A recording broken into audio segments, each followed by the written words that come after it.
అందరికీ నమస్కారం. First of all అందరికీ హ్యాపీ వరల్డ్ మెడిటేషన్ డే, ప్రపంచ ధ్యాన దినోత్సవపు శుభాకాంక్షలు. ఇది 2వ సంవత్సరం అండి. లాస్ట్ ఇయర్ మనకి డిసెంబర్ 6న 2024 ఈ డిసెంబర్ 6న మనకి అనౌన్స్ చేయడం జరిగింది. ఆ నెలనే మనకి డిసెంబర్ 21న మనం అందరం జరుపుకున్నాము వరల్డ్ మెడిటేషన్ డే. ఎప్పుడైతే వరల్డ్ మెడిటేషన్ డే అనేది అనౌన్స్ చేయడం జరిగిందో అప్పటి నుంచి ఇంకా రెట్టింపు ఉత్సాహంతో పిరమిడ్ మాస్టర్స్ అందరూ ఇంకా ఇంకా ఇంకా ఎక్కువ ధ్యాన ప్రచారం చేయడం మొదలుపెట్టారు. అదంతా ఎవరి స్ఫూర్తి? బ్రహ్మశ్రీ పత్రిజీ స్ఫూర్తి.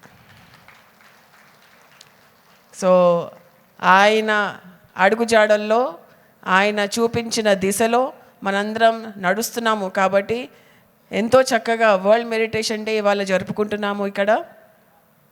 సో ఇవాళ ఎంతో చక్కగా పొద్దున ప్రోగ్రాం జరిగింది. ఒకటి రన్ ప్రోగ్రాం నిర్వహించాము.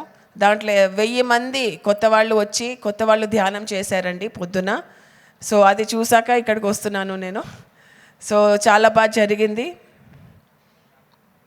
అండ్ ఈ వరల్డ్ మెడిటేషన్ డే ఇంకా స్ఫూర్తిగా తీసుకుని ఇంకా ఇంకా వెళ్తాము, ఇంకా ధ్యాన ప్రచారం చేస్తాము, ఇంకా స్ట్రాంగ్గా వెళ్తాము. And thank you so much my dear friends, my dear masters, my dear God's. Happy world meditation day. Thank you.